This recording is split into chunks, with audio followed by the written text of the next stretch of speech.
All right, thanks everyone for joining. This is our Get More Money panel. I thought the title was important and I feel like it drew a lot of people in. So glad to have everyone here.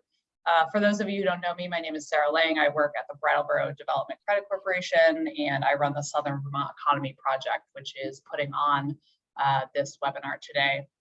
This is actually sort of the last piece of our project development series, which is a 4-part series that includes project stewardship, financial management, project management, and grant writing.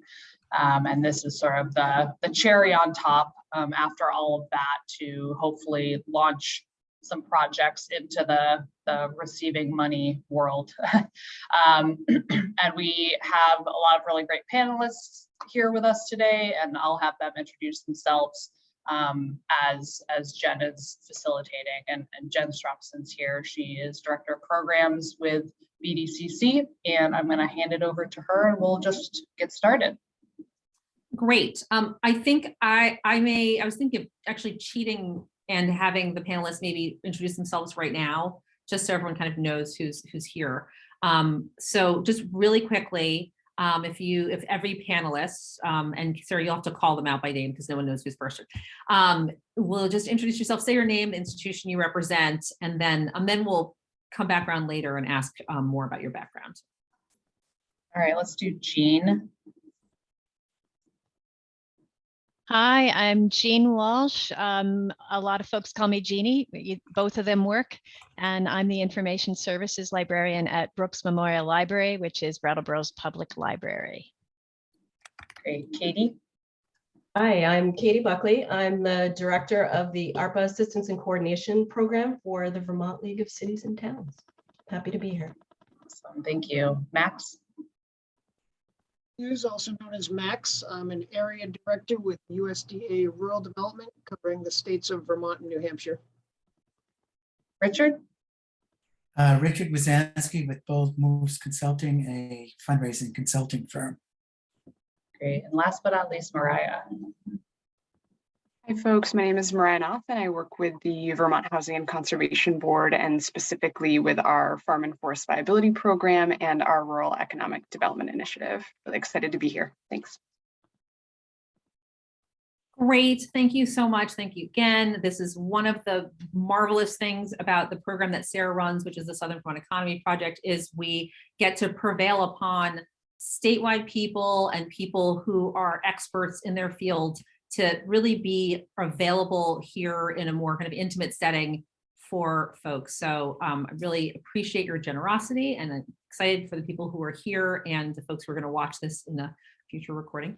So I'm going to jump right in and ask Katie to get going and share your screen. And you have until about 12:25-ish to cover ARPA. That sounds easy, right? Totally. So thanks, Jen. I'm really happy to be here. And I talk pretty quickly, as I've been told by many people. So I'm guessing I'm going to get through fast. So I love the title of the presentation, Get More Money. Who doesn't want to attend a presentation named that for any reason? And so I'm going to be talking largely about local ARPA today, but I just wanted to give an overview of the landscape of ARPA for the state of Vermont. And the state of Vermont is getting $1.25 billion from the US Treasury from the American Rescue Plan Act. The state of Vermont gets just a little over $1 billion, and then counties, metro cities, which we only have 2, that's Burlington and South Burlington, and then all the rest of the towns, cities, and villages throughout the state of Vermont are considered non-entitlement units of government. And for those of you who have been tracking the ARPA money, you'll know that that $121 million of county money, because we don't have county style of government here in Vermont, that was reallocated to municipalities. So here in Vermont, our local ARPA awards are significantly bigger than a lot of other small towns throughout the country. So this works out to, so about $200 million of that 1.25 billion will flow to Vermont's towns, cities, and villages over the course of the next 2 years and be spent through 2026. This works out to roughly about $300 per Vermonter. And for the state's $1 billion, that's largely being deployed through grant programs, direct assistance to businesses, individuals, and households that were disproportionately impacted by the pandemic. So what you can spend your money on. For the last 7 months, we've been operating under the interim rule, which is the implementation side of the American Rescue Plan Act. It's the rules of the road for the funding. And so under the interim rule, there were 7 categories, there still are, of categories that towns could spend their money in. And for many municipalities in Vermont, the categories are pretty restrictive for the way we do things here. And a lot of time has been spent looking at each of those categories and trying to fit square pegs into round holes just to get the money spent. And instead of being able to focus the spending on what's really most needed for each community's, basically their unique needs. And this table, I don't know if you feel this way, but I certainly do. It's enough to make your eyes cross. So VLCT, along with many other state and national municipal assistance organizations, we submitted public comments to Treasury, right? So when the government does something and they ask for your input, you should frame comments and you should be part of the process. So we were. And Treasury received a lot of comments on the limitations and the complexity of the interim rule for smaller rural communities. And Treasury listened. They listened and they addressed these concerns when they issued the final rule.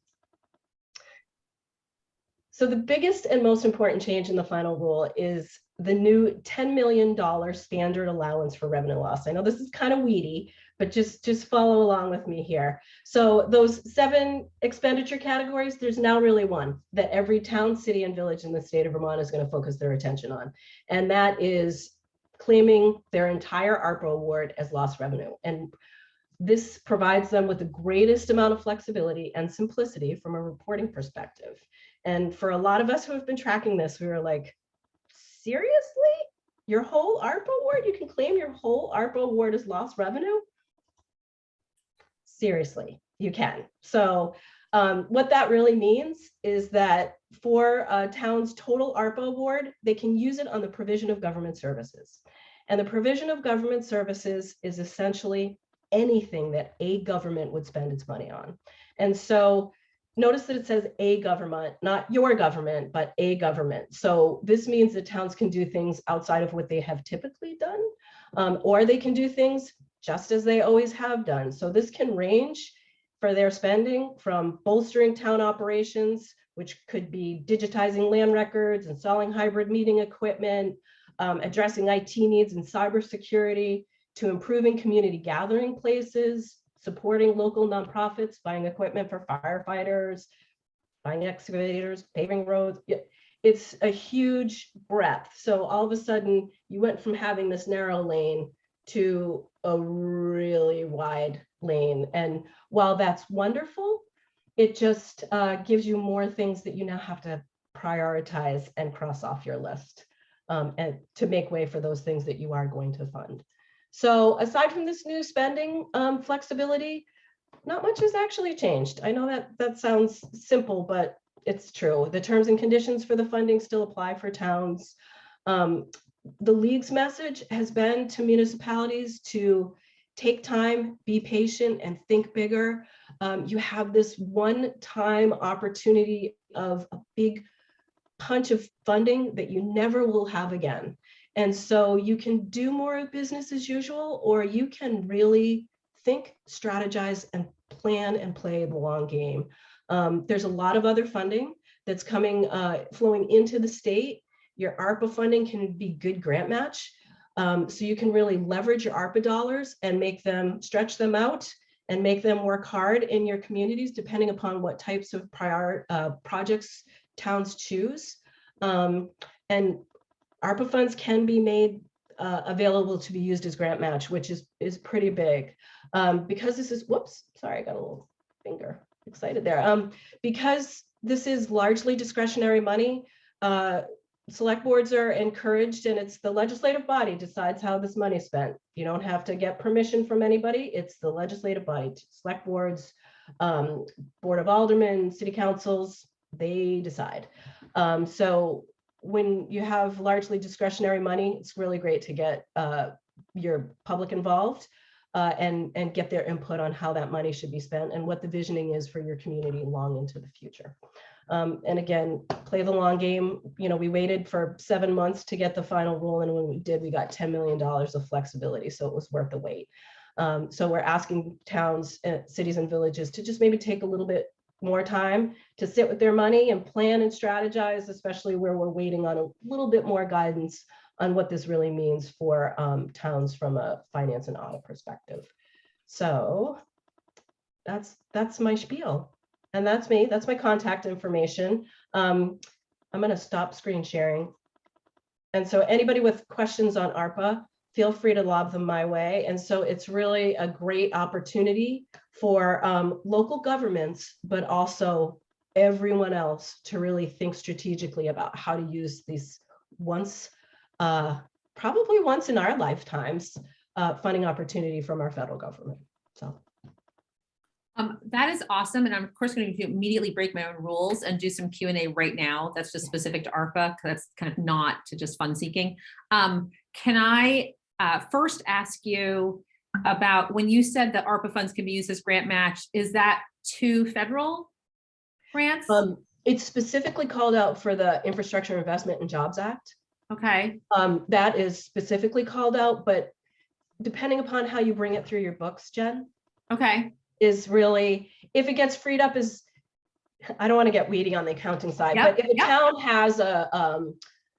has a grant opportunity that they want to use their ARPA dollars to serve as match, we also, just to kind of do a little shameless self-promotion here, Vermont League of Cities and Towns just hired a phenomenal new government finance specialist on our team. So that person and me can help work through some of the mechanics of the finances to make sure that we can help towns,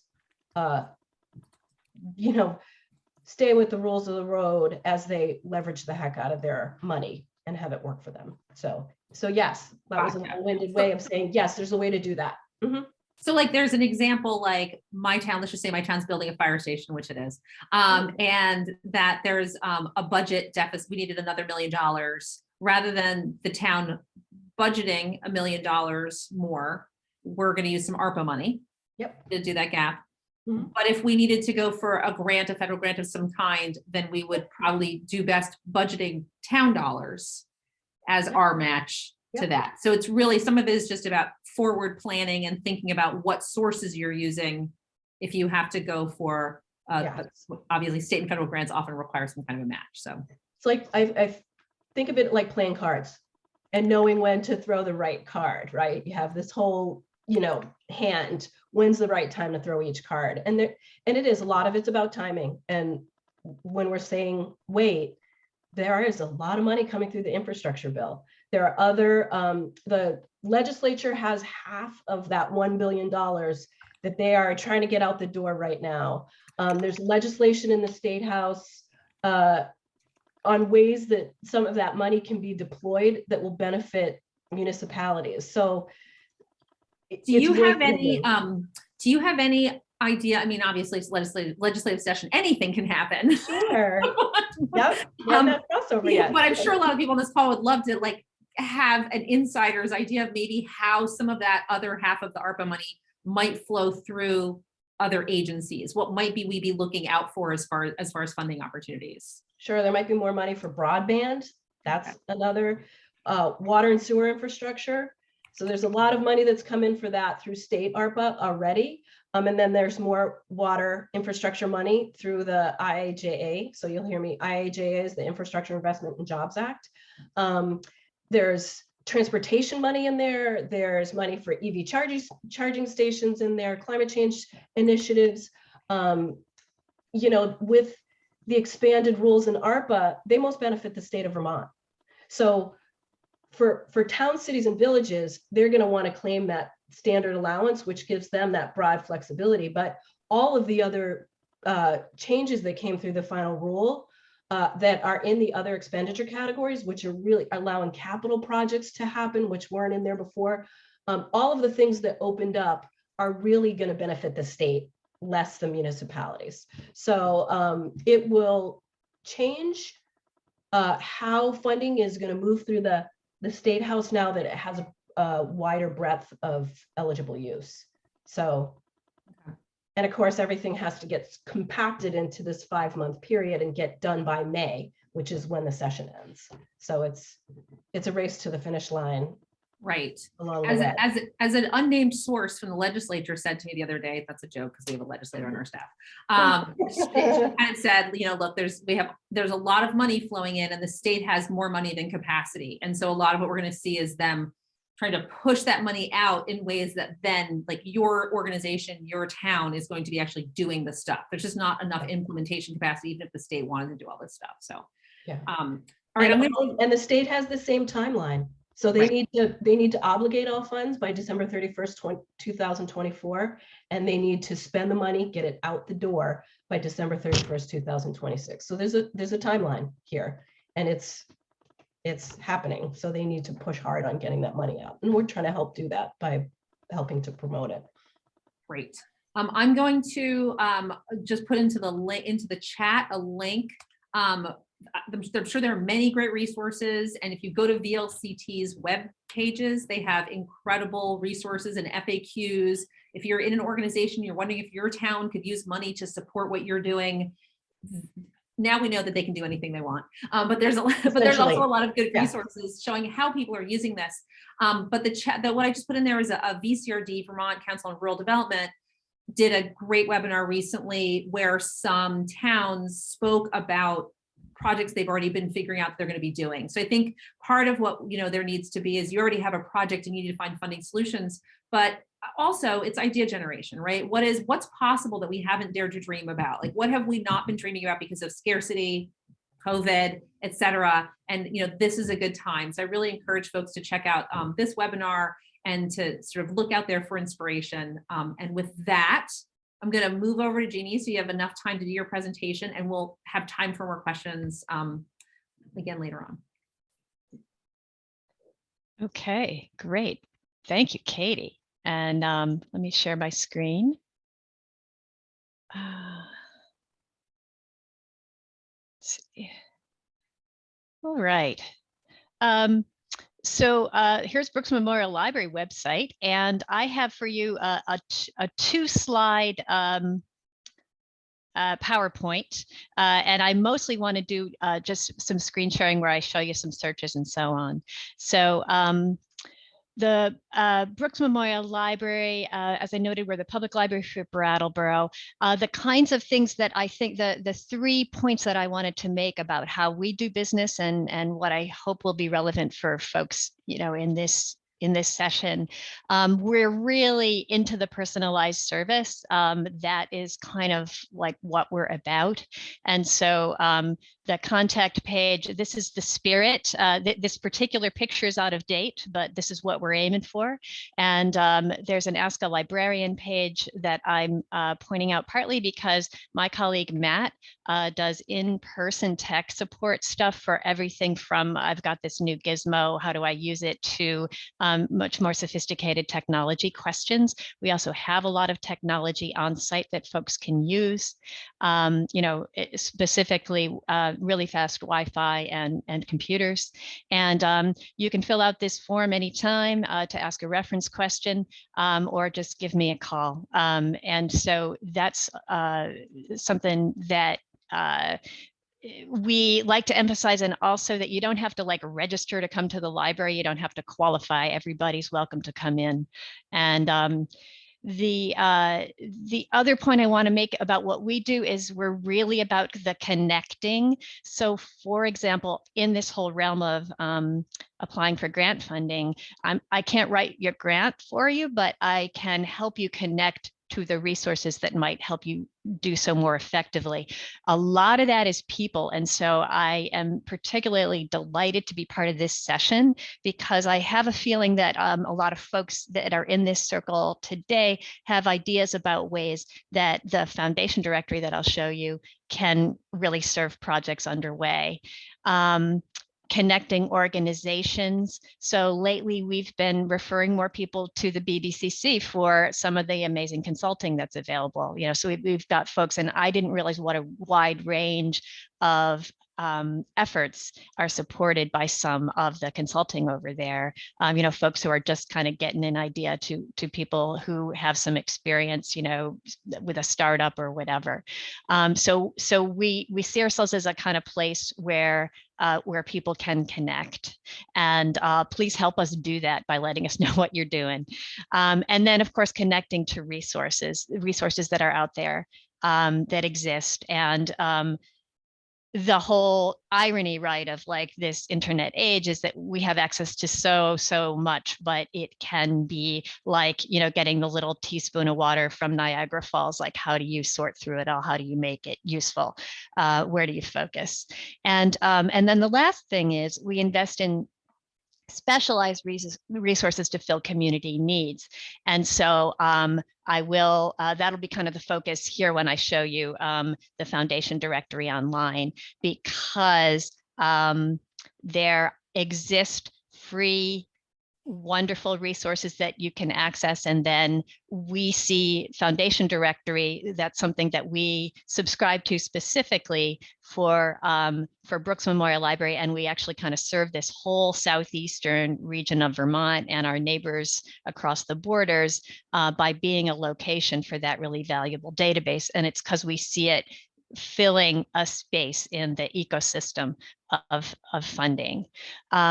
So I'm going to go back over to our website and point out that in the online library section is where you will find a bunch of research guides, and I'll flip right over to there.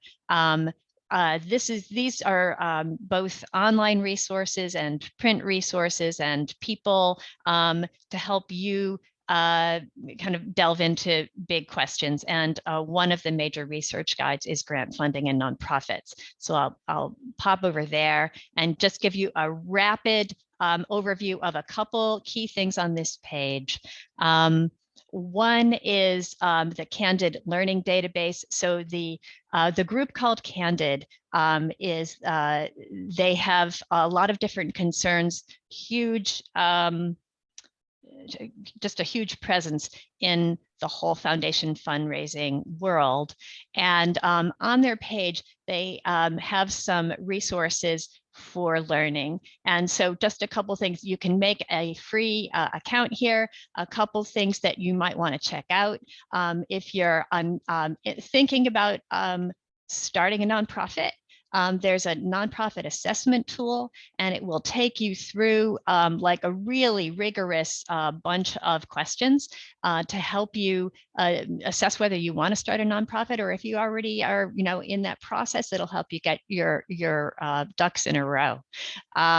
There is an ebook library that is free, and there's a lot of you know, there's audio and ebooks, and there is also information here about transparency seals that are an interesting aspect of all of this. So the other aspect of Candid is the GuideStar database, where nonprofits are listed. It's a giant directory of nonprofits, and it's likely that your organization is in there, and you may or may not yet have claimed your profile there. But when you do, you can earn these different seals of transparency. And that's to kind of announce to funders, yeah, we're really working hard to make sure that we're a good investment for a grant. So wanted to point those out. And then back here, just noting that we have books on our shelves, and we have audiobooks and ebooks as well on all aspects of foundation fundraising, grant writing, nonprofit management, etc. I'm gonna skip over the middle part. I talked fast too.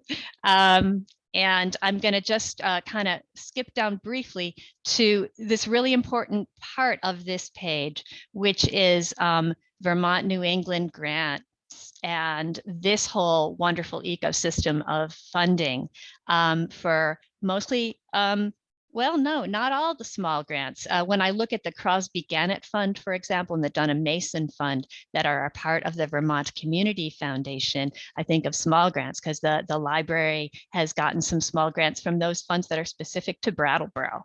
And they've been perfect for just doing a small project related most recently to our archives. But the Vermont Community Foundation wants to help your organization. There are also some other key funders in our area that we feature here: Wyndham Foundation, Thomas Thompson Trust, the Grassroots Fund for New England, and anybody in this circle today who wants to let me know about any others that we need to list here, let me know. There is also the Vermont Directory of Foundations, which is it is made possible by the Vermont Community Foundation. It is a subset of the Vermont Directory of Foundation Directory Online, which I'm going to show you in a moment. And it's specific to Vermont. It's kind of a pared down version. It doesn't do all the tricks and have all the graphs and so on, but it's free and it's easily accessible, and it's on that page. It's definitely worth checking out. And then I will mention that we at the library partner quite a bit with Stephen Dodson, who is the sustainability coordinator for the town of Brattleboro. His contact information is here. If you click through, he's part of the planning department at the town. And he is, I think part of why we really like to collaborate with him is he's also about like making the connections, who's doing what and how might projects fit together. And we have on this page a grants research request form that I will open up. And this is an opportunity for you to submit a form that asks you a whole lot of questions if you're trying to get organized to search for some funders and maybe start writing a grant proposal. And this comes to me, and depending on your answers to some of the questions, I'll also share with Stephen. So for example, depending on where you are in this question, are you a 501c3? Are you an organization or a project working with a fiscal sponsor? Or say you just got a basic idea, you don't have a fiscal sponsor yet. You can click on that. Are you looking for assistance in finding one?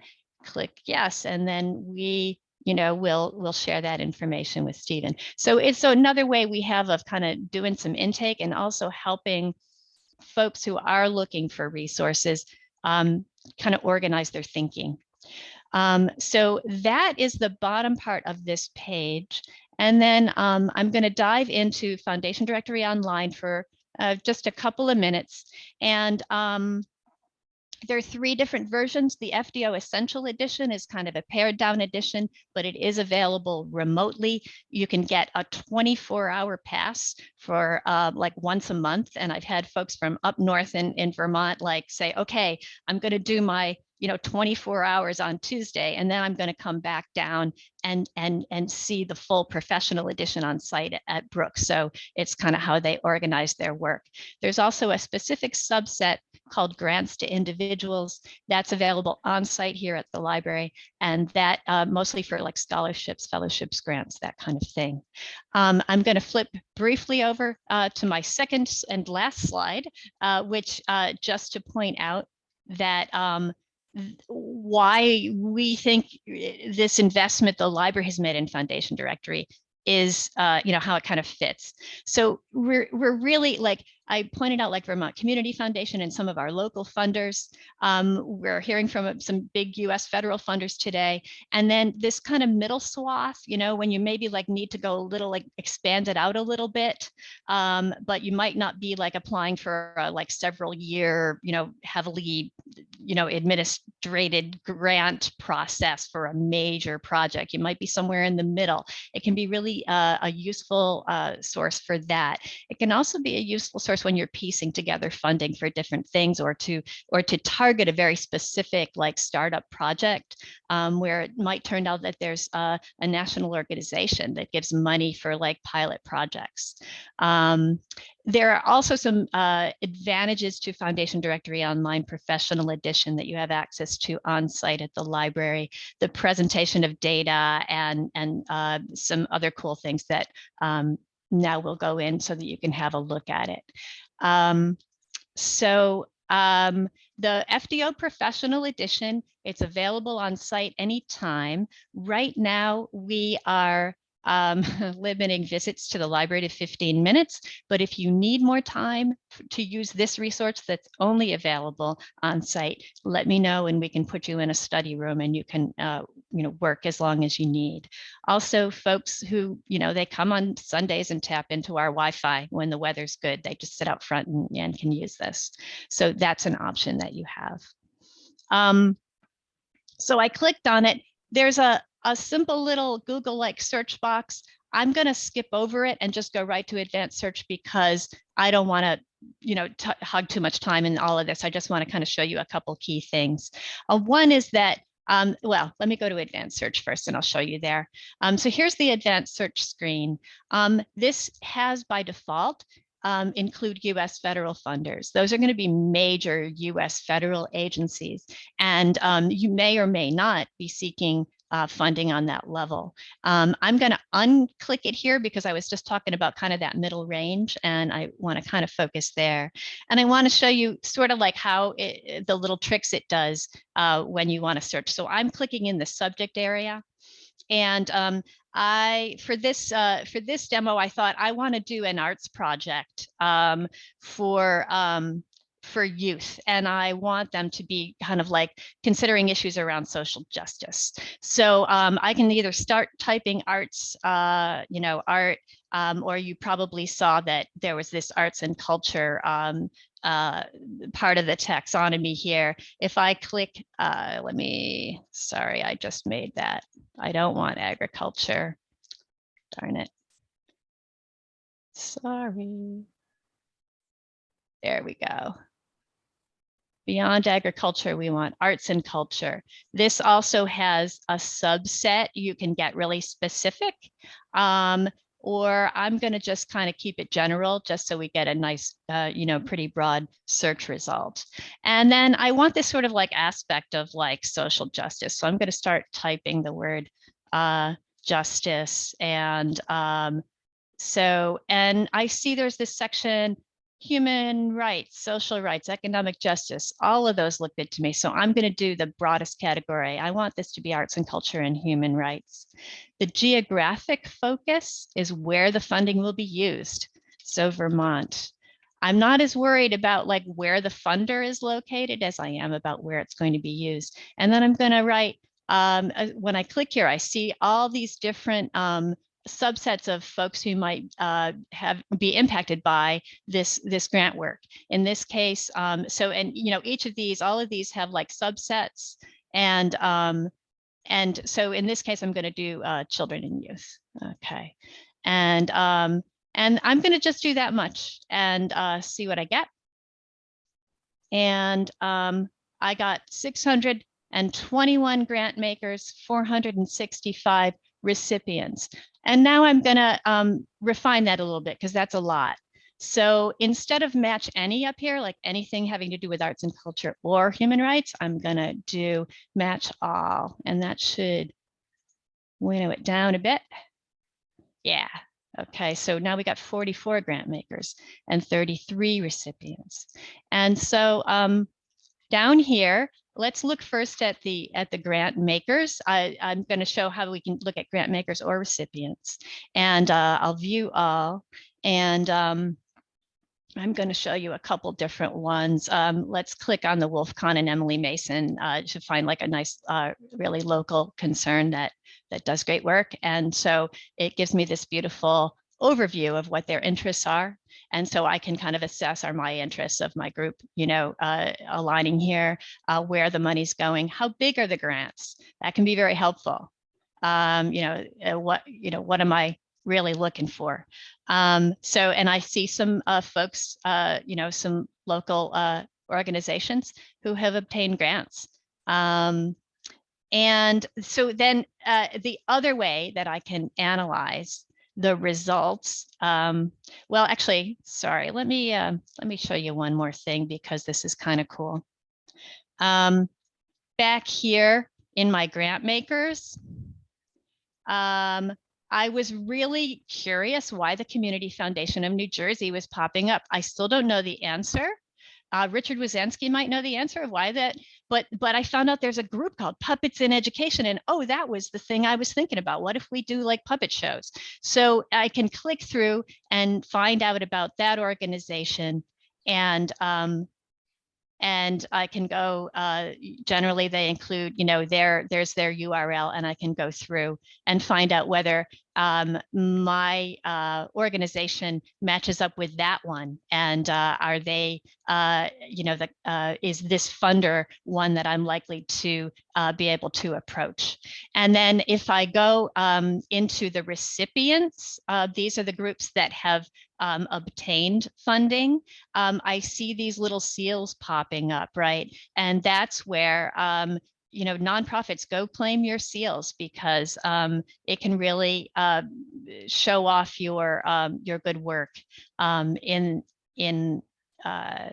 your community. So that's a very quick peek at that. There are other ways that I can say that I can get more specific in my searching, but I think I'll leave it there. And just with the reminder that I'm happy to field questions about this anytime. I really love to work individually with folks who have questions. And then I will say the last thing about this database: while you're in it, when you're searching FDO, there are some terrific tools that you can use. Like if I'm looking at a grant maker, for example, I can go in here and I can knock off PDFs from there, and I can email them to myself, save them to flash drives, whatever. There's also a chat where I can chat with fundraising professionals who work for Foundation Directory. And I have had folks looking for grant possibilities who have made good use of that chat. So that's my spiel. All right, Jeanne, thank you. I love this, and I love that this is available, and that, especially if this is kind of new territory for you, I urge you to try to get a little time with Jeanne and get to the library. It is, once you navigate inside that portal, it actually just starts to make sense of a really messy world, and it's incredibly intuitive. And it's really powerful. And I think I love how you describe that middle space. I'd never talked to you about that. I love, because that really is the thing, right? If you're doing a project, or if you're a nonprofit, or if you're a town that's trying to fund a variety of different projects, understanding when is it time to have a bake sale? When is it time to send out a fundraising letter? When is it time to put on a big gala? When is it time to go and write a grant? These are all hard decisions, and part of what you have to do is kind of understand your options before you make them, and try to judge with our limited capacity. Do I put 1,000 letters out the door, or do I spend a bunch of time on a grant application, or maybe a few of them, and kind of hedge my bets? And so the more knowledge you have about what's out there for you and how sustainable that method of fundraising may be, the more you can make really hard decisions about how to get your work done. So I love this. I really appreciate it. So I'm going to stick a pin in those concepts. And I think also this just speaks, to, it's near and dear to us, because our goal as an economic development organization, yes, jobs and business growth and all those great things, but a lot of it is also trying to just get more resources here, get more money into projects, whether it's investment into private sector projects and grants and funds into nonprofit and municipal projects. So the more that we can get from outside the region, whether it's from Vermont or other parts of the country, the better we can do, because there just isn't enough resources to just recirculate in this region, especially when it comes to philanthropy. So thank you so much. I love this. I'm going to, if there aren't any questions that are urgent to this topic, I'm going to pivot. Sarah, is there anything we need to address right now? Okay, great. I'm going to pivot to Max and let Max, Jon-Michael Muise from USDA, just share your screen and give us kind of a sense of what's happening with USDA right now. Thank you, Jen, and thank you, Jeanne and Katie. Tough acts to follow, right? Excellent resources. Libraries are still very relevant, and even more so today with the number of resources that are out there to be able to try to navigate them. Let's see. Can everybody see my screen? Can I get a thumbs up? All right, excellent. So just going to give you, the big picture of rural development, then drill down to some programs that are probably specific to the interest of the people on the call today. I have to say the most important thing you ever get from a presentation from myself is my telephone number.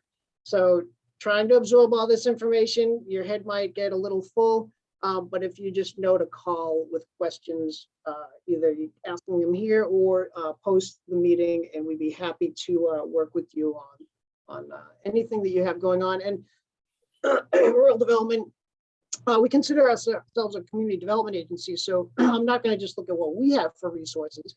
I'm going to look what Katie has, maybe what Mariah has, anybody out there. I love to spend other people's money if I can, and the whole intent is to get you the resources you need to be able to do the things you want to do in a community. So, USDA Rural Development, we're one of 7 missionaries under the department. I like to talk about that because when anybody hears USDA, what do you think? Meat inspection, right? We do meat inspection at the department. However, rural development, you want to consider us as the economic arm of the department that is targeted only on rural communities, which is defined by population in many regards. USDA Rural Development actually is a mission area that has 3 agencies that operate underneath it. So not all of our programs are delivered in the same methodology or way. So it's important to understand that if you've experienced something with one program, it may not transfer that's how it's going to go for another program. And that's why it's really important to, as I say, call early and often so we can help you vet your project. We spin our Rolodex, we figure out which potential program it might fit into.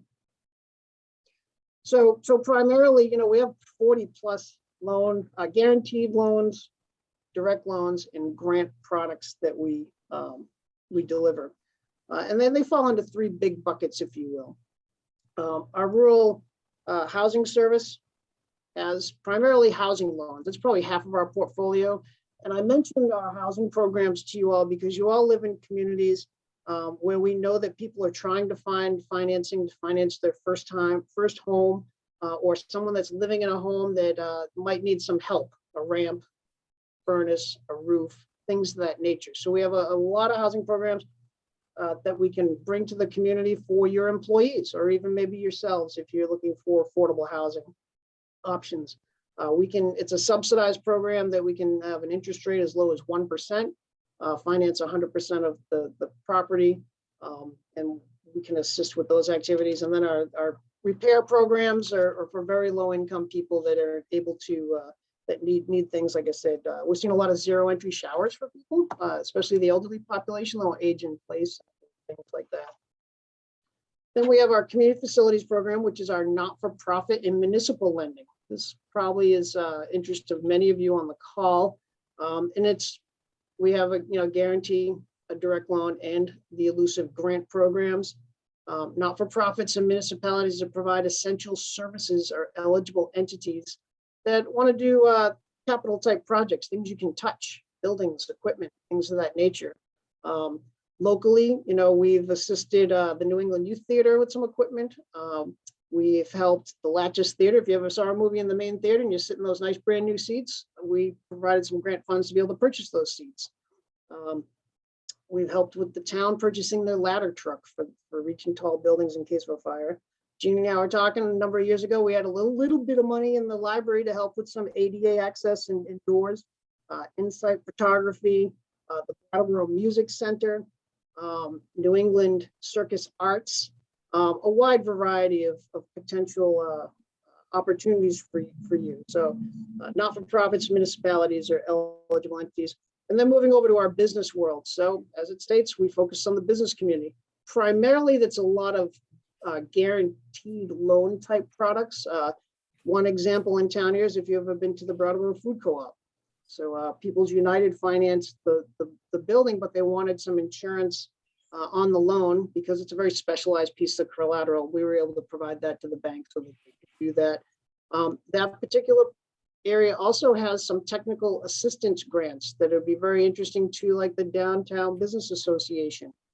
Think of activities such as maybe cooperative marketing plans that could attract people to downtown that benefits the small business community. So not-for-profits, municipalities are eligible to engage in activities that support the business community. So the applicant can't be the benefiting business, but it can benefit the businesses that it represents.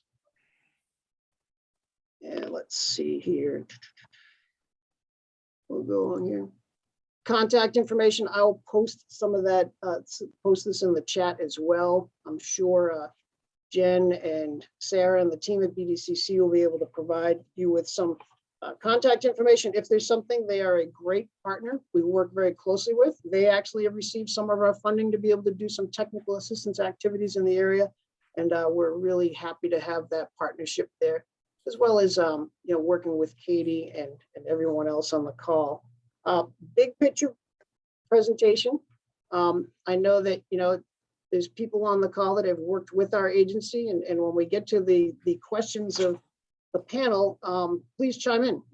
There's no better way to talk about an experience but from someone that's been through it, and you can be very honest. You won't hurt our feelings as far as how it is to navigate our programs.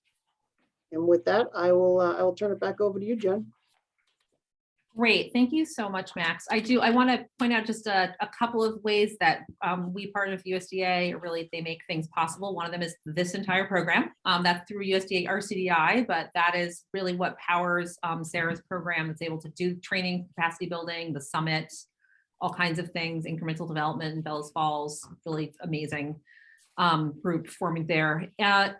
We have to support businesses, we have what we call our MELP loans, which is micro entrepreneur loans, and that's a USDA RMAP back thing. So that's a lot of our small business loans that are out there are through USDA. And so if you have small businesses, USDA during COVID, changed the terms, made the interest rates better. I mean, they're a great partner.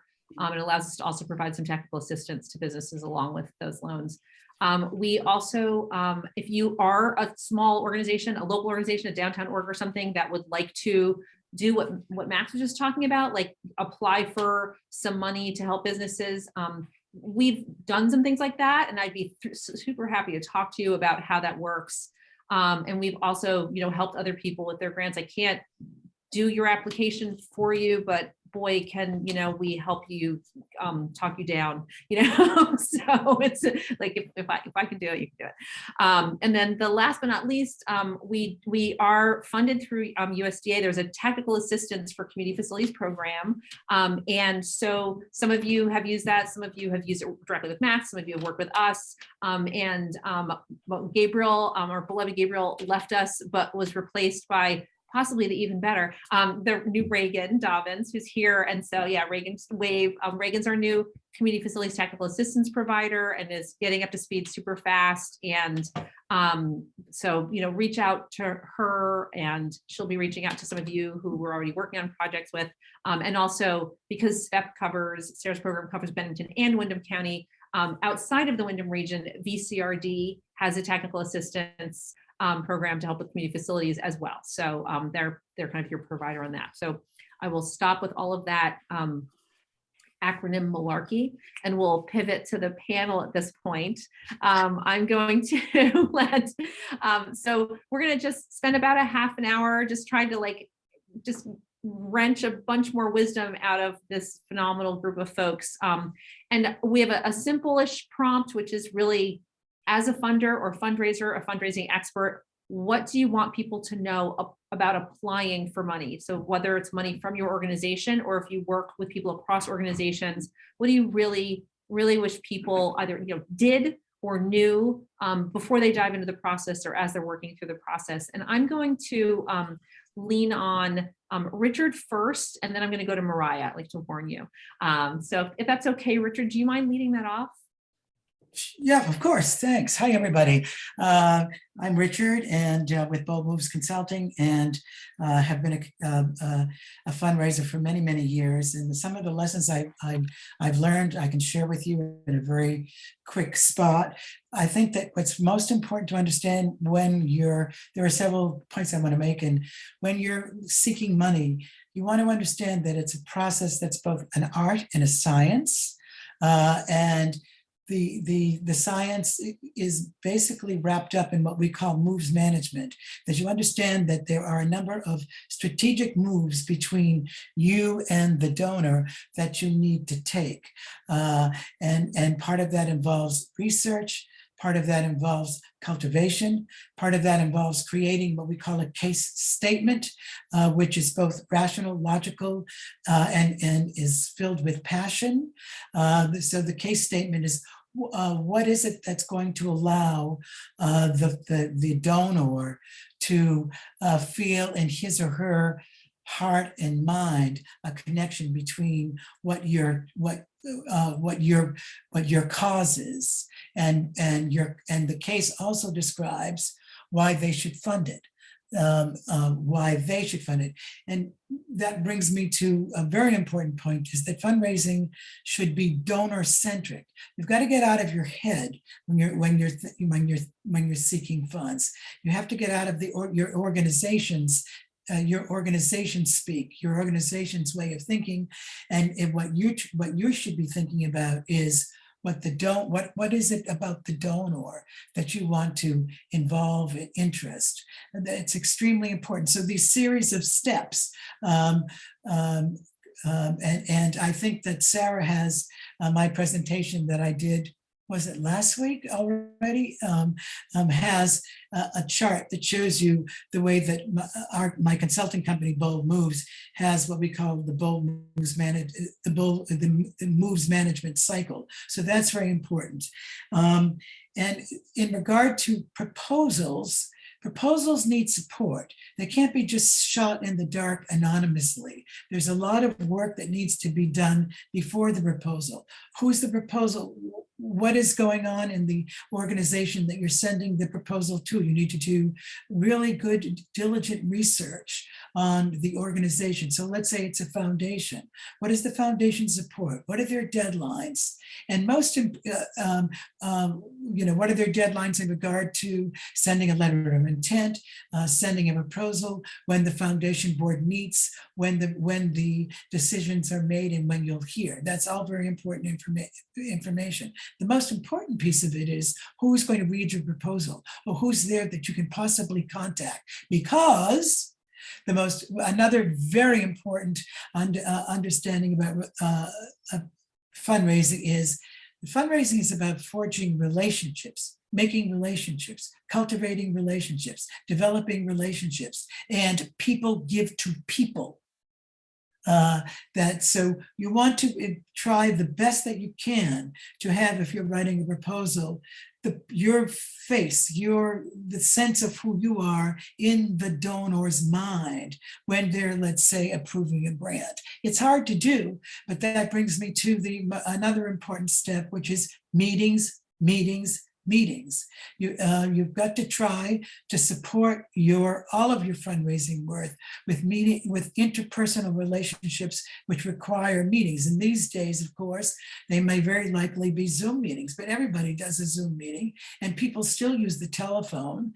And so you want to try to call. So if you want to send a proposal, for instance, to the Vermont Community Foundation, my advice is to find out what area of the foundation your proposal would be of interest to find the program officer there and nag that person until you get a meeting with that person. It's their job, really, to understand who they're giving to.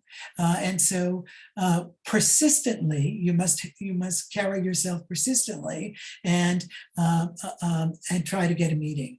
I mean, I can't tell you how many meetings I've had over my long career and how many phone calls I've had with foundations executives that saying, Richard, I'm taking your call, or Richard, I'm taking a meeting because I'm so sick of your calls and your emails. I'm going to meet with you. And guess what? Once they meet with me, I've had the capacity to forge a relationship, to represent my organization in the way that I can represent my organization.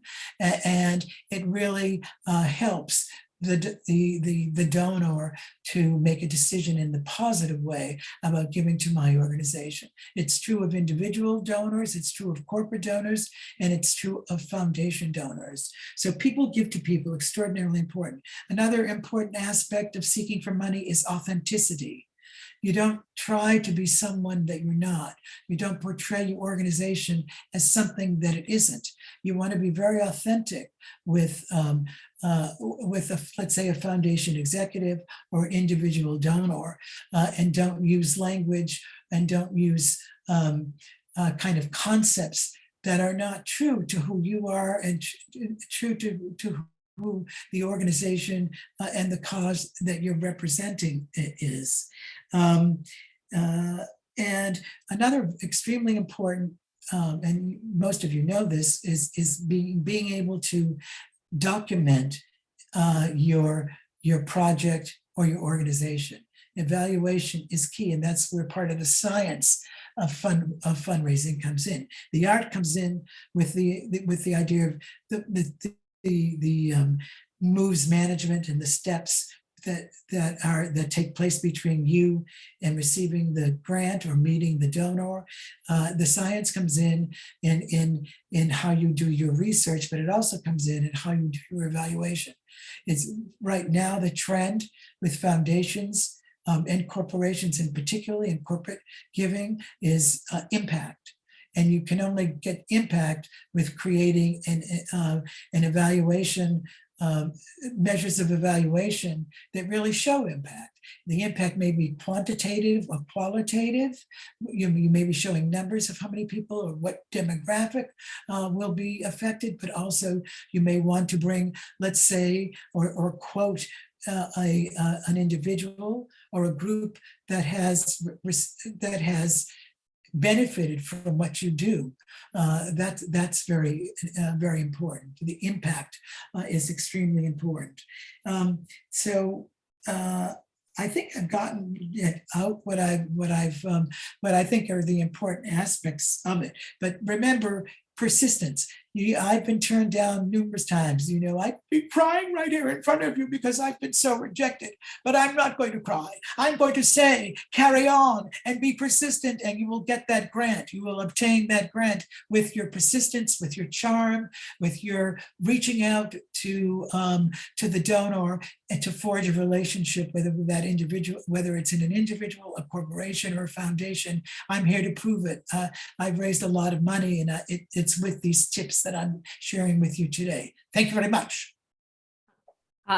Thank you. And I can't thank you enough, because I was in nonprofits for a long time, and I've seen a lot of people who are fundraising consultants who don't have the kind of detailed knowledge and approach that BoldMoves has. And so I can't thank you enough for sort of the trainings that you do. And I really urge people to, the weird thing about fundraising, it's like a lot of things. It's like raising kids. It's like, yeah, sure, anyone can do it, right? But it doesn't make you like it doesn't make you someone who should do it a lot or for like other people's kids, So like, sure, I keep my kids alive, but don't give me a preschool. And I think that it's just really important to know when to ask for help. And we try to make it possible for you to understand like who to ask for help. So thank you so much. I took a million notes. I always do. I'm going to move on to Mariah. And again, prompts are just a jumping off point. How you dive, whether you do a swan dive or a cannonball is up to you. But what do you wish people do? Absolutely. No, thank you so much, Jen. And thank you, Richard. I also took a lot of notes. That's super helpful. Lots of great tips there. Just to give a quick bit of background about the program I'm representing today. So I work with the Vermont Housing and Conservation Board, and specifically with our Farm and Forest Viability Program, which I can get into at another date, but that's particularly focused on supporting working lands businesses in Vermont, providing coaching, technical assistance, things of that nature. But I also manage our Rural Economic Development Initiative at VHCB, which is we affectionately call the REDI program. And I'm happy to drop a link into the chat after as well. But our focus is really supporting small rural communities and businesses in Vermont with accessing services to support more successful grant applications to federal programs like MAXes, but also to philanthropic opportunities, and other kind of complex funding resources. So we do that generally most often by connecting those small rural communities with a grant writer, but that can look like other things as well, depending on the particular project. And for us, small community is defined as less than 5,000 in population. And so that may not fully apply to everyone on the call, but we see ourselves as a resource that can really help connect folks with like the folks on this call, but also a wide variety of the folks in our network as well that can be supportive of your projects. So yeah, I guess in terms of the prompt question, I would say, we didn't share ahead of time with all of the other panelists what we would be sharing. So I would say I completely agree with what Richard has shared, but just a couple things kind of specifically from our purview here at the REDI program is that, when projects come to us, we sit down with folks and we really have, it's an open dialogue about, where are you folks at, what's going on, what are your next steps, what kind of financing are you looking at, and ultimately, like, what are your goals, and help try to match up resources with those goals. And so I would say one of the things that we ask folks a lot is about, readiness, which is, have you connected with, if you're, a nonprofit or an organization like that, have you connected with your municipality? Do you know if you have the select board support for this project? Also, have you connected with the funders? If you already have some identified, have you made sure that your project is a fit for that grant? Does your timeline match up with when these grants are available and when those funds would actually be distributed for your project? So it's a lot of those questions of early stage, like have you made these, these outreach opportunities? Have you connected? Do you know that this is like the right step for you? And that really allows us to dive in and really start helping that community get that really targeted capacity of grant writing support.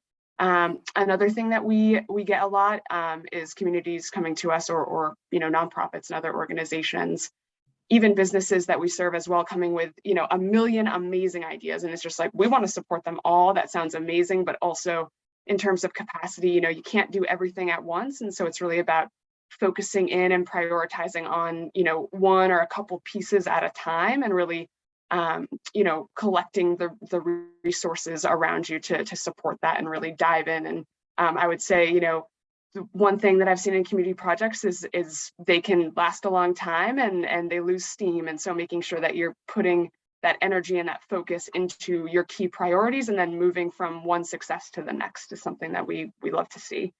And then the other thing I would just say that I think this call really, the folks on this call really demonstrate is that Vermont has such a wealth of resources for this work, both, right now in terms of the actual dollars available, but also just the people and the programs and the organizations that are built to support these community-driven projects.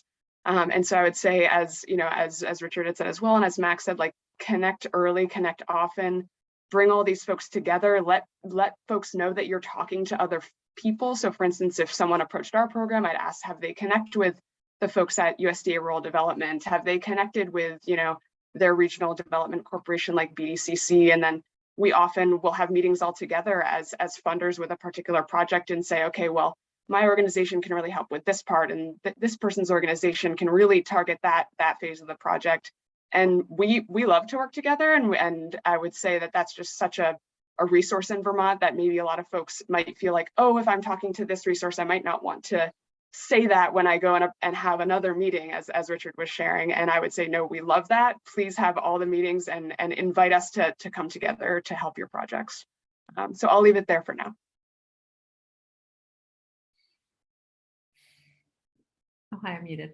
That's great. Thank you. And I love that you ended on that little thing of, that's a piece of advice that Kevin from VCF, and we've heard from multiple people, that's like, speak to your funders, but like get them together, especially if you're doing a complex project, because there is a certain amount of, everyone's trying to collaborate and trying not to waste money, and at this, as kind of Katie said earlier, like try to leverage your dollars. There's also a place where, if there are scarce dollars for one kind of thing, and then there's a funder who can do more broad stuff, everybody really wants to be mindful of the fact that there are limited options out there, and they don't want to spend, if you're trying to buy llamas and there's a llama fund, and there's money that could buy any kind of farm animal, that general money maybe shouldn't be spent on llamas if there's a llama fund. And it's really, that's what funders want to talk to each other and make sure that they're making the most valuable investment that they can make. And that, yeah, so there you go.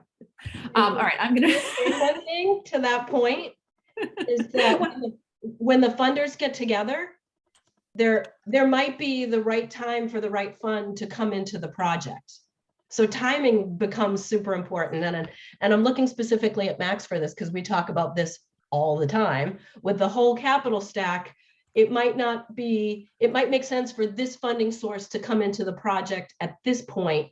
And this one, this might be used for acquisition where this one might be used as the closing funding source. So timing's everything with funding. So sorry to jump in, but I feel like no, that's okay, because you were going to be next. And I think, and that's another reason I think, just to that point a little bit, I have the blessing of not being a perfectionist. So I don't mind putting something sort of like messy and half formed in front of people.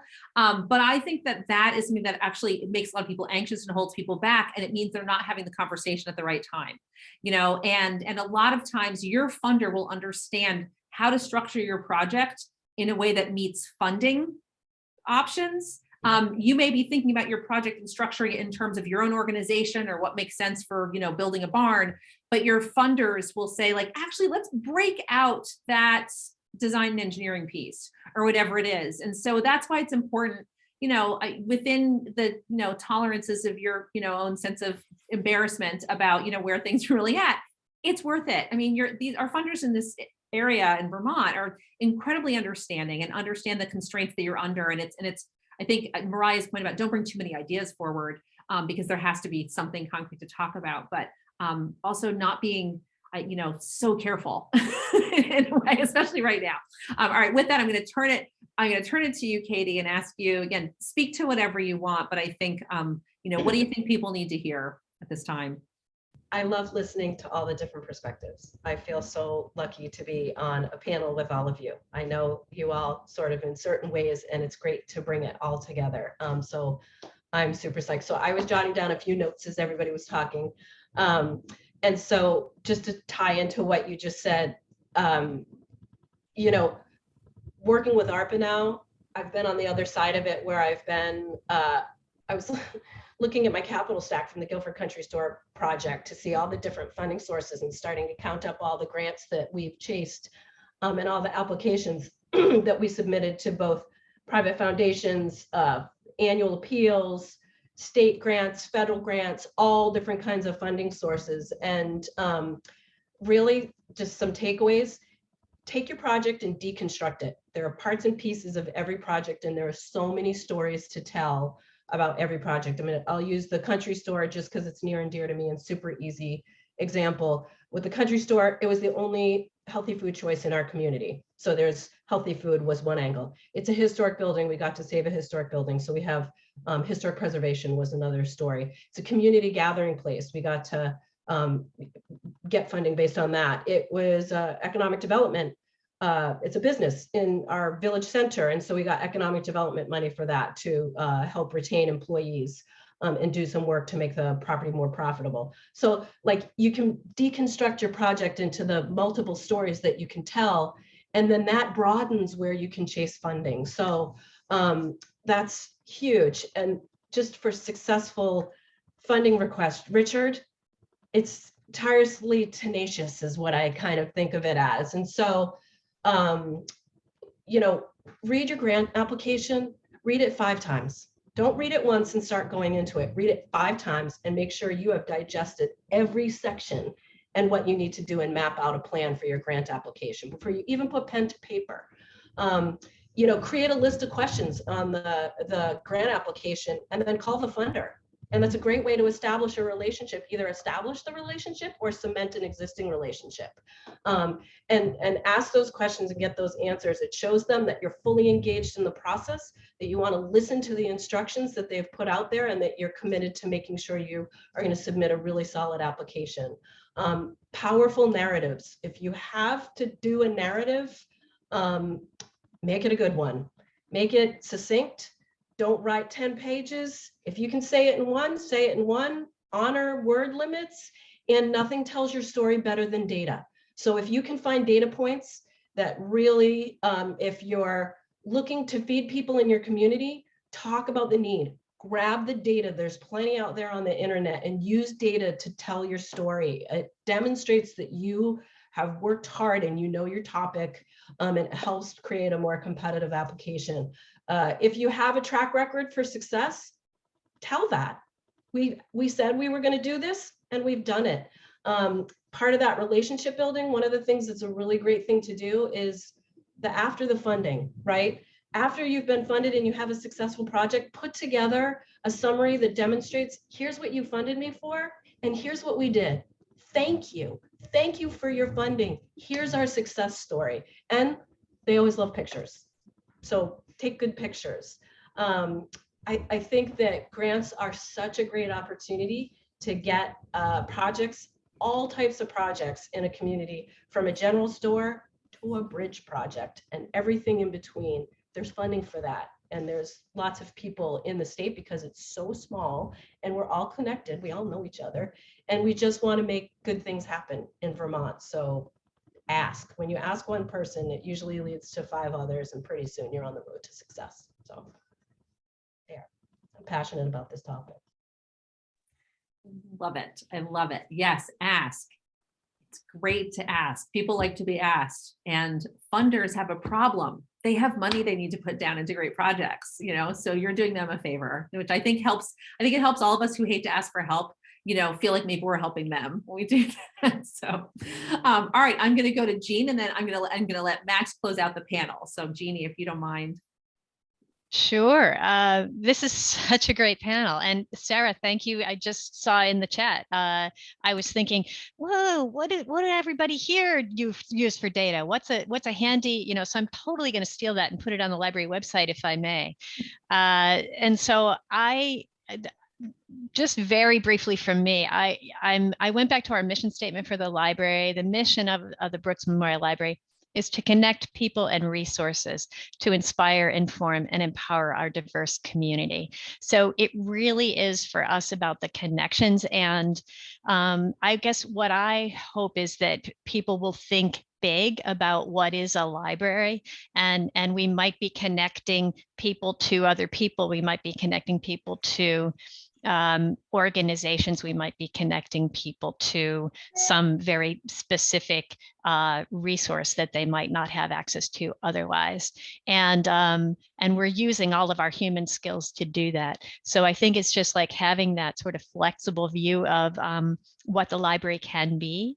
And just on a very specific note for Brooks Memorial, out of our strategic planning process a few years ago, we, you know, a phrase came out of it, like cataloging the community, because we just keep hearing like, oh, we're doing this and we're doing this, and how does everybody stay coordinated? How do we know what everybody's up to? So we're dreaming some kind of a big database, and I hope that please, we may reach out and just kind of try to find ways that we can catalog our community, find out who's doing what, and think of that as one of the resources that we're offering. That's a pretty big, vague statement, but this is seeing it in action is exciting. You know it when you're there, like when people are kind of like pinging off each other's ideas. That's sort of what we want to be. You know, when I start thinking, you and I have talked about this a little bit because of the library situation in Greenfield, and sort of, you know, there's a small group of people with a very limited idea of what a library is and could be. Just almost, it's fine, it's happening. Ground's broken, it's happening. But I love that, and I love thinking about like how we can take that further. I just suddenly had this vision as a person who's not a creative writer. I mean, I'm creative with data, but I'm not a creative writer. But I picture sort of like something we've tried to do, and it's been a little bit hard, is to get people to bring in active funding applications and workshop them. And I know that's always a struggle, but I think like, what if there's like a writers group, but that was like a fundraising writers group, like, you know, people could come and workshop their project, because, you know, I mean, Katie's right. It's like, you have a compelling narrative, like tell that story. And, you know, and Richard is saying, you know, we're all saying like, you have to be able to make the case and connect with people. But I think that that's especially for folks like us who work in nonprofits and are we're kind of dry, that's not necessarily our best thing to bring that passion and into that case statement. So that could, I don't know, that could be a fun thing in the future times when we can do things together soon. Right. So, all right. All right. Max, I'm going to let you kind of round it out on the panel and, what you think people need to hear before we kind of go into a, free flowing Q&A for whatever remainder of the time we need to. Sure. No, thank you, Jen. And thank you, the other panelists. You guys are awesome. I got to say, I have the, as a federal agency, I've had the experience to travel different parts of the country, and nobody does it better than Vermont. We stack like nobody's business, and we play well together. So you're very fortunate to be in this state and this region, actually. I think, big picture, something that people should know is the Biden-Harris administration's 3 priorities. So when you're approaching any federal agency in the next 3 to 7 years, there's going to be some thematic things that they're all focusing on. And I think the first bucket is COVID and economic recovery. Real big bucket, can fit a lot of different types of projects in there. It's good to be aware of that. The second one is climate change, climate resiliency. So thinking of projects, we fund a lot of not-for-profits, municipalities, and for-profits to put in photovoltaic, solar panels, wind energy, things that are really going to go right to your bottom line of your organization and save you money, and it helps out the environment. So these are things to be aware of. And then equity is the last bucket that they're focusing on, and that's making sure everybody has equal access to programs and going places where we haven't been. In Vermont, we're going to start looking at where our obligations have been and where they're historically not. And we're going to make a concentrated effort to be in those regions and see if we can push our money out the door. The other thing to be aware of, which is much different than philanthropic grant writing and things like that, is at rural development, you have a said hello. You're an eligible entity with an eligible use. It doesn't have to be a creative, convincing writing application for us to be able to assist you. For example, like, the libraries, if they're municipally owned or not-for-profit owned, eligible entities, eligible uses, they're providing essential service. They need to get their roof replaced. They need to get card readers, or they want to buy Kindles to be able to loan out to people to be able to take home. All those things are eligible items. And then it's just the documentation that helps us underwrite a loan or a grant to be able to get there. So again, it's not a convincing activity for us. It's just knowing the eligibility criteria there.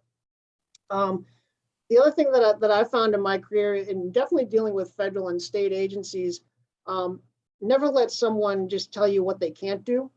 Ask them what they can do, and what's the path to yes. Because I get pretty creative when I can think about how we might be able to help an entity get what they need through our funding, but then I'm going to let them make the decision if they want to jump through the fiery hoops, the hurdles, things like that. I don't want to be the one to say no. I want them to make that decision on their own.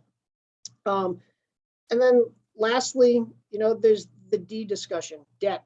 I know everybody looks for free money, and I highly encourage you to do that. I think, Katie's presentation has probably the most flexible funding that I've seen in my career of 30 plus years.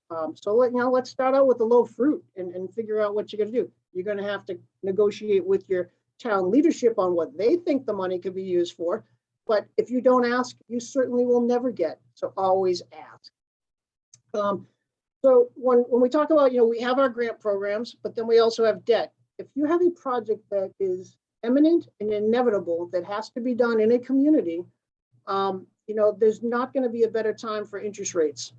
Our not-for-profit and municipal lending interest rate right now is 2 1/8, and it's fixed for the life of the loan. It does change quarterly, and interest rates will go up.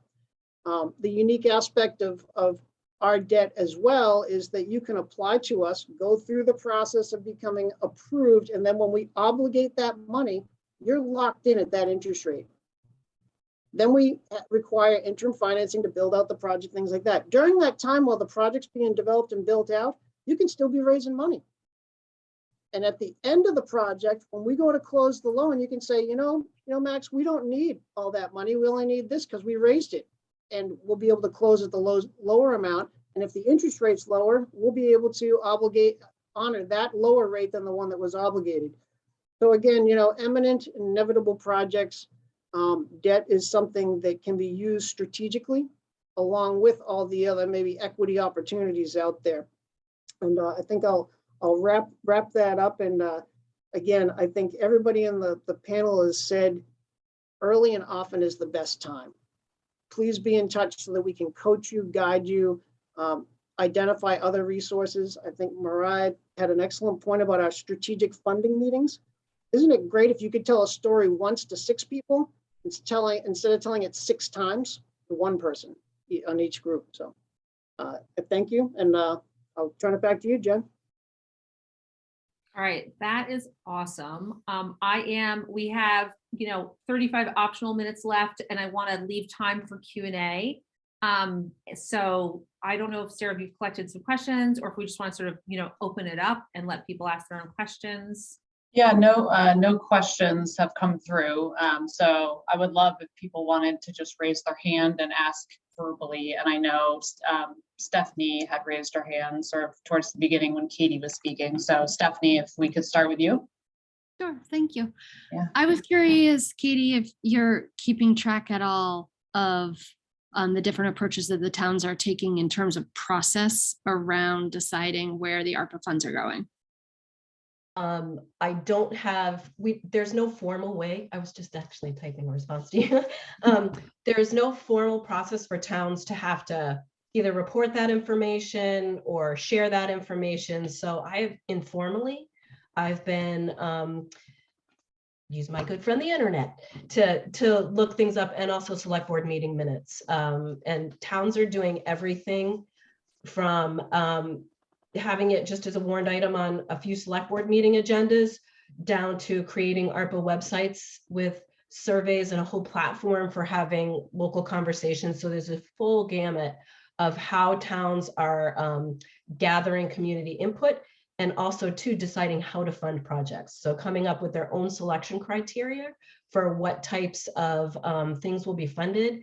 And, some of that is now shifting because of that change in the final rule. Before, you sort of had to follow these rules for what you could spend your money on, and now you can really broaden that. So I think a lot of towns are taking steps back and just reevaluating what the landscape of their priorities are, and sort of framing a new way to think about it. So every town's different, and every town's priorities are different.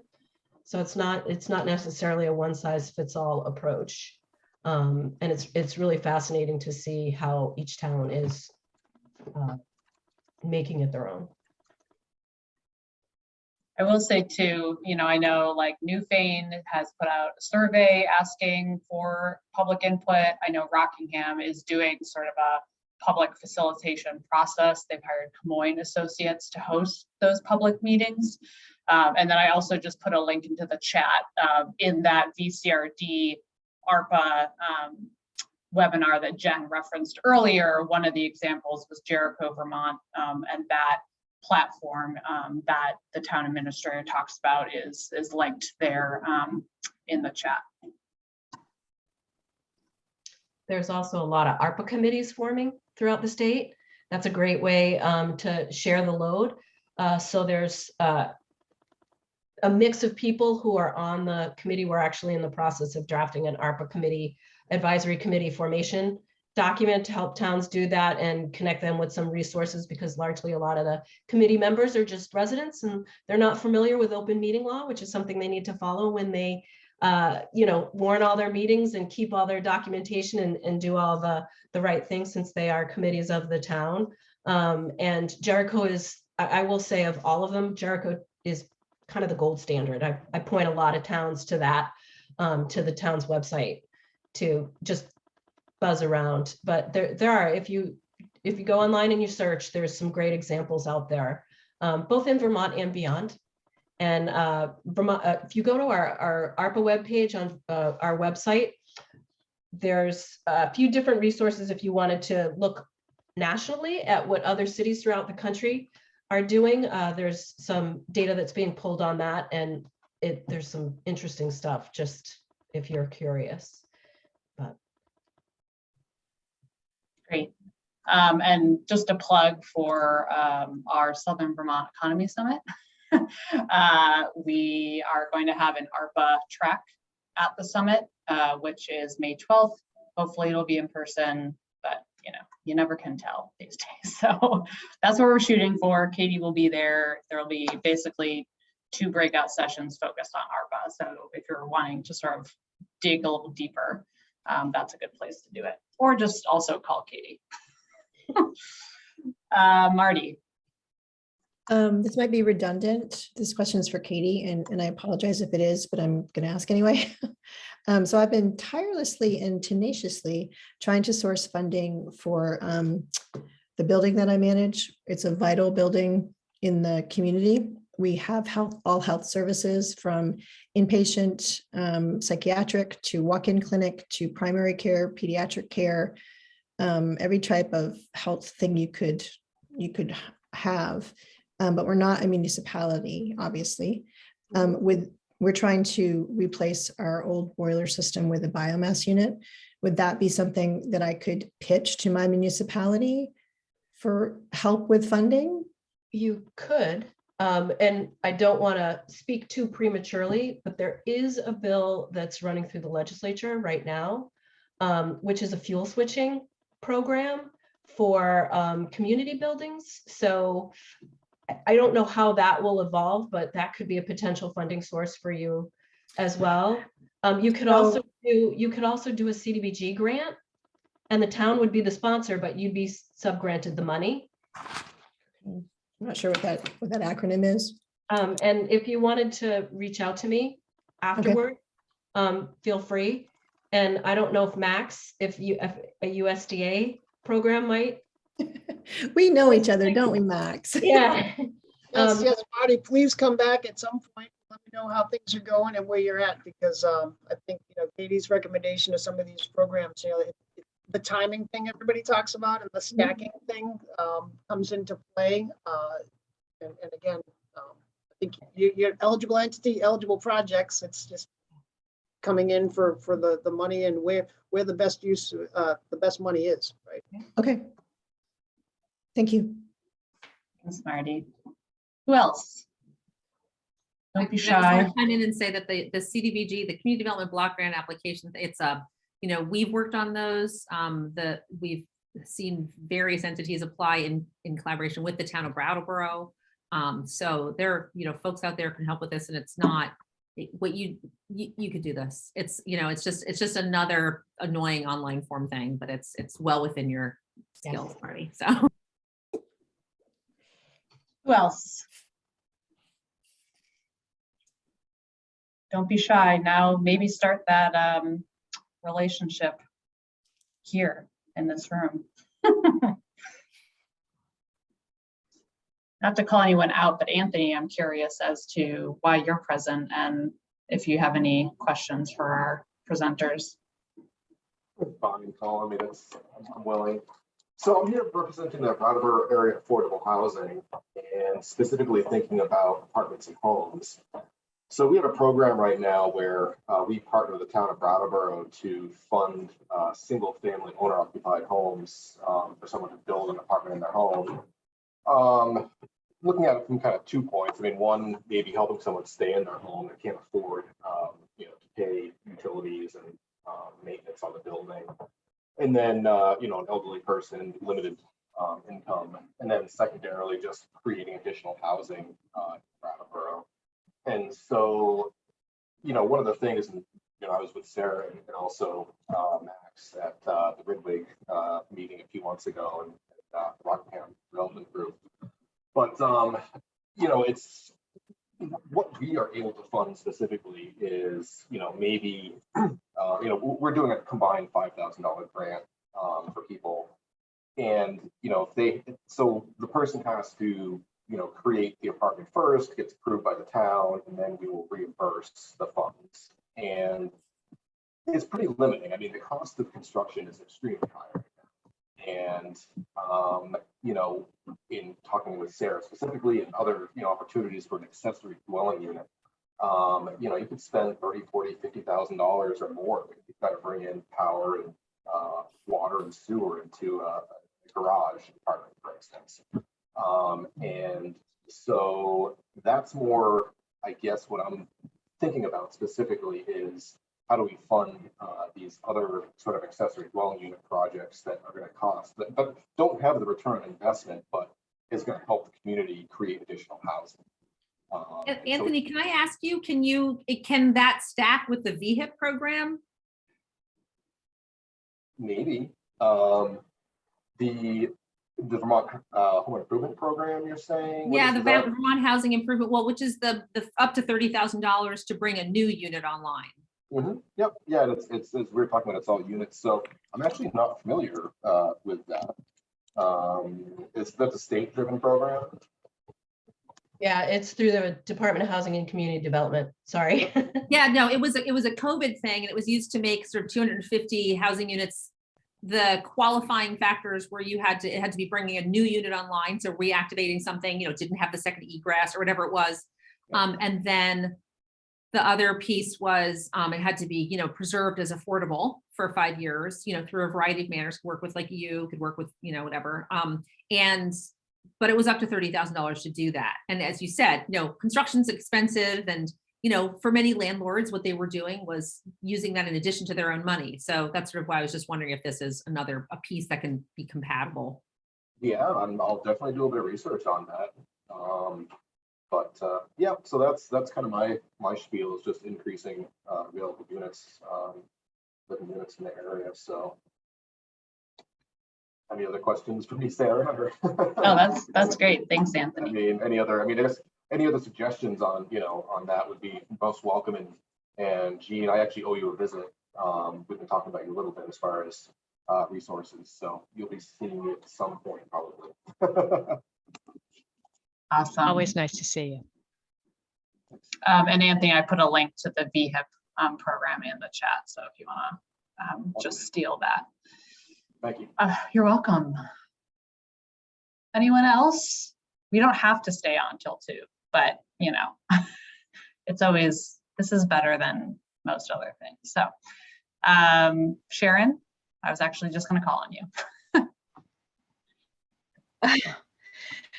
So I'm joining late and I didn't hear the earlier part of the conversation, so this may be redundant, but I guess just to speak for my town of Londonderry as the Planning Commission chair, we've been working for 4 years on various issues, and have gotten grants to do some studies and some planning, and several things are getting ready to roll. And the select board has been, talking about the ARPA funding and soliciting nonprofits in town to bring forward their ask so they can consider everything. There's no common form or format. Just show up at a meeting and talk about what your needs are, and then they're making a list. And we don't really know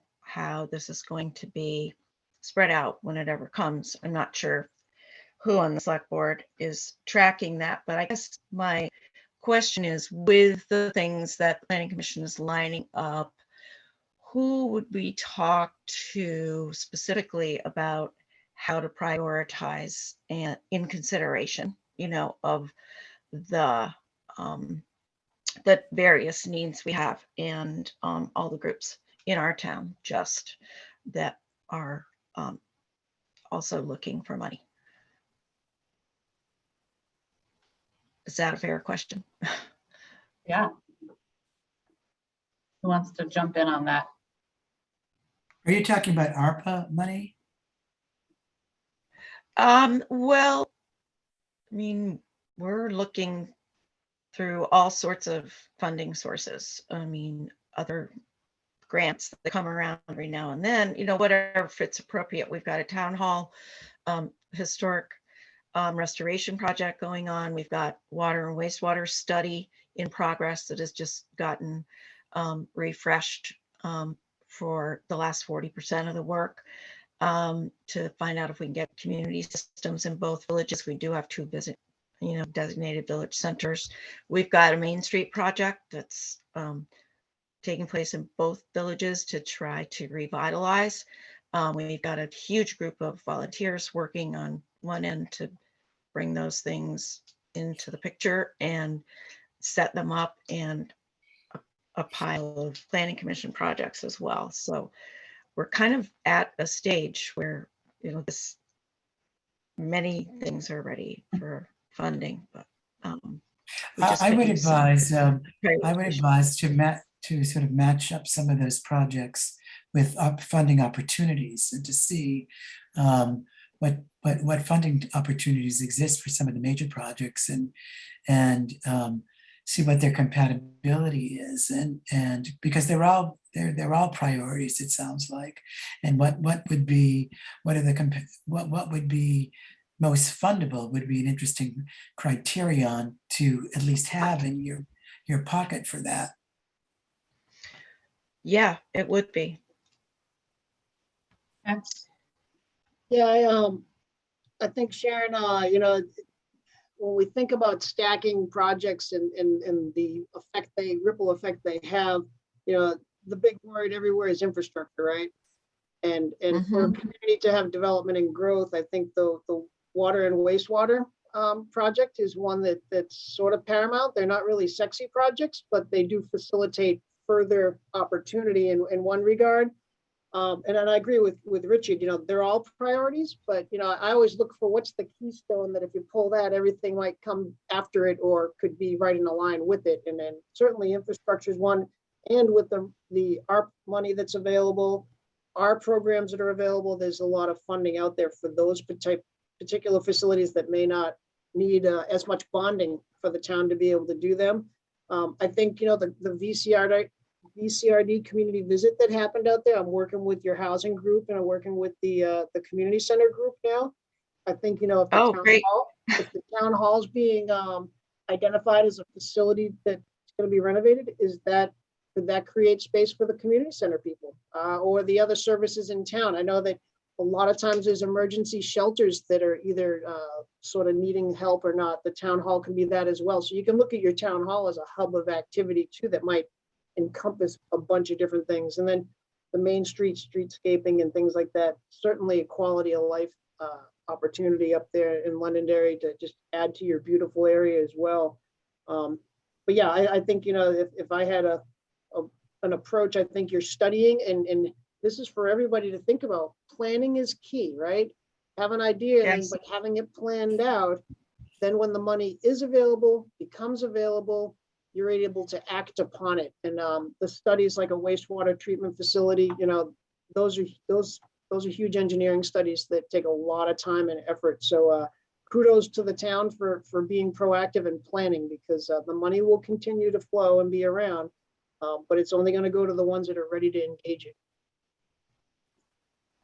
Richard?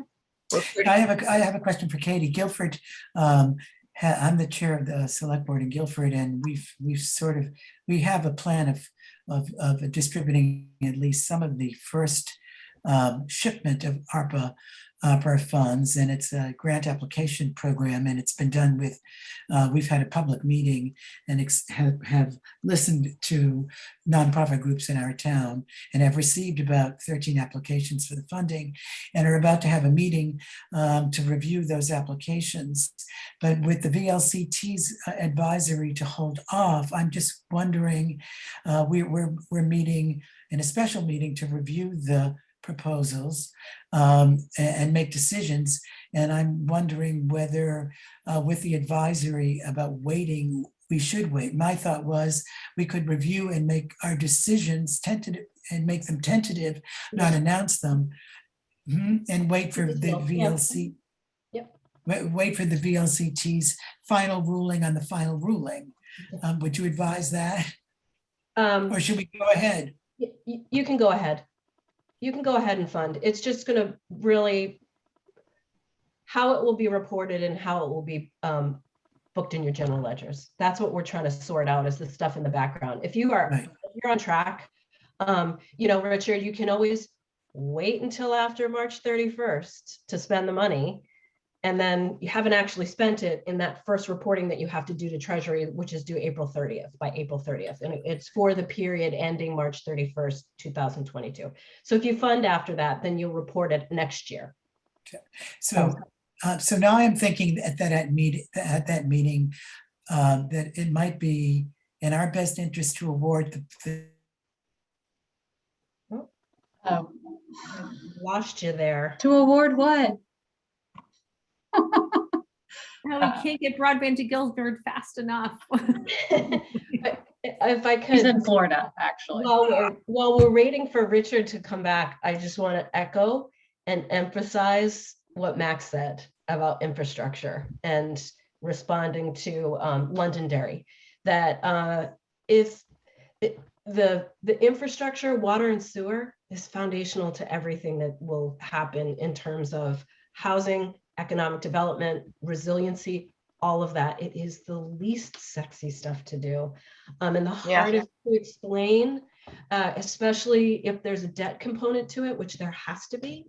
But without that, you will not have what you want to do. And if there was ever a time to take on an infrastructure project like water and sewer, it's right now. There is tons of money for it and more to come. There's all the infrastructure money there's ARPA money, USDA, you have money, there's infrastructure money. So it's shrinking your debt load, and the more that you can bring users in to your system, it funds itself. And so you're able to build the system that you really should have versus nickel and diming it without money, and you have an inefficient system that's going to be constantly chasing the dime. So if you can do an infrastructure project, if you're queued up to do an infrastructure project, when I say infrastructure, I mean water and sewer, even if it just gets you through the door of doing the planning part now, do it now. Do it now. That's like, if I could wave one big flag, it's the thing that will unlock everything else that you want to do to have a great community. Yeah, and I just want to build on that and say, you know, a lot of times, you know, we're asked to show the return, the impact, the return on investment. And this is a time to be a little bit calculating about that. And, you know, yes, if we invest in a nonprofit that will help someone a lot this year, that is an investment in real people who matter, and people matter more than infrastructure. But I will tell you, this is the year to invest in infrastructure, because you won't be able to have that nonprofit. I mean, I think of Londonderry and childcare, right? It's like just trying to find a place where you could have a childcare facility that has enough water and sewer service, or to open a restaurant that can provide some jobs. You cannot do it without the infrastructure, and that pays back for decades. And it also, as Katie said, will pay for itself if you are able to really strategically support the development and redevelopment and reinvestment that it can support. So it's a difficult time to have these conversations, because we're going to be forced to make, with a lot of money, there are a lot of people coming forward and saying, we have big problems today that we need you to solve one time.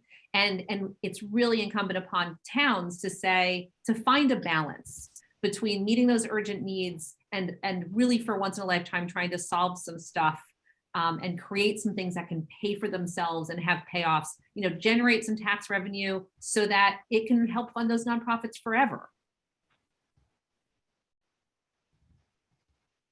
Great. Anyone else? We've got And I would add to go that ahead, conversation though, and remember, you can potentially include solar panels on those treatment facilities or water systems to offset your operational electrical costs. Probably the biggest cost to some of those plants is electricity to operate for a community. So think big, as Katie says, think regional, and think about the fact that you can incorporate some things into those that you might not be thinking of, just to save money on the bottom line. Sorry, Sarah. No, that's it. Another one. What's that, Katie? Cybersecurity. Oh. Like for your system. I mean, I'm just playing off Max, you know, there's solar that takes care of one of the operational costs. There's cybersecurity that takes care of another operational cost, and helps with insurance costs as well. So like there's really taking a holistic approach, and there's money for all of that. Just money for all of that. How often do we get to say that? Right. Mariah. Yeah, I just wanted to add as well, in terms of like assessing the project, Sharon, and thinking about where is their capacity, either in, you know, whether it's a subcommittee in your town or whether it's the select board or planning commission, like hey, if it feels like, we have capacity in these areas or we don't in these other areas, and where that aligns with, your priorities. So for instance, let's say like the water, wastewater is really the project you need to move forward with, but there might not be the expertise there to apply for those grants. I think that your town is under 5,000 population, so you would be eligible for our Rural Economic Development Initiative program, which can connect towns with a grant writing consultant, or in some cases it can help support architectural designs if that advances a grant application and makes it more competitive. So I'll put my information in the chat and be happy to talk more about that. And partner with the RPC. The RPC is a great resource as well for a water. Always. Mm-hmm.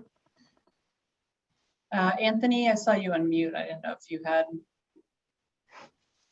Well, it was just occurring to me. So we just built the new groundworks shelter here in Brattleboro last year and designed it for solar panels. And I'm curious, Max, if you had, I don't know the funding for the project. I just built it, or was the project manager for it. But I'm curious if there is, some of this funding that we could utilize that, we put the structure in place for future solar. Same thing on the Wyndham Windsor Housing Trust building up on, Great River Terrace there. That was designed for a whole bunch more solar than is there. I mean, how much money is available for, those types of, I know the Housing Trust obviously does a lot of work with you guys. But the groundworks building specifically, I mean, what's the opportunity there for getting solar on that building? It's hugely possible. We've already worked with Groundworks and granted them money for a vehicle to be able to get people to appointments, if you will. So solar panels are certainly, we would be very excited to have a conversation with them about grant funding, some panels. Now, under the community facilities program, which is different than the other ones, Brattleboro is an eligible community, and potentially 35% of the project cost could come in the form of a grant, up to like $50,000. So that'd buy you a few panels maybe, but the 65% match has to be identified, which in Katie's discussion, if the town has had some revenue replacement money, could potentially match that as well if it was selected as a project. So yeah, no, absolutely. Yep, because no, we had I had someone price up solar, and I think it was around 120 grand or something to do, cover every surface of those buildings with solar, which was more than I thought, because I think we did around 60,000 when we did the Great River Terrace project. Yeah, no, I mean, that sounds like we'd be getting somewhere with that. Cool, thank you. Awesome. There could also be money coming out through the next legislative session here that we're in, either ARPA money or other funds, just so the state can help reach some of its climate goals that it has set for itself. And so there's, I saw a proposal for like community solar was one. It has to have an affordability component to it. So it might be that the Housing Trust contemplates doing a solar project to benefit its properties.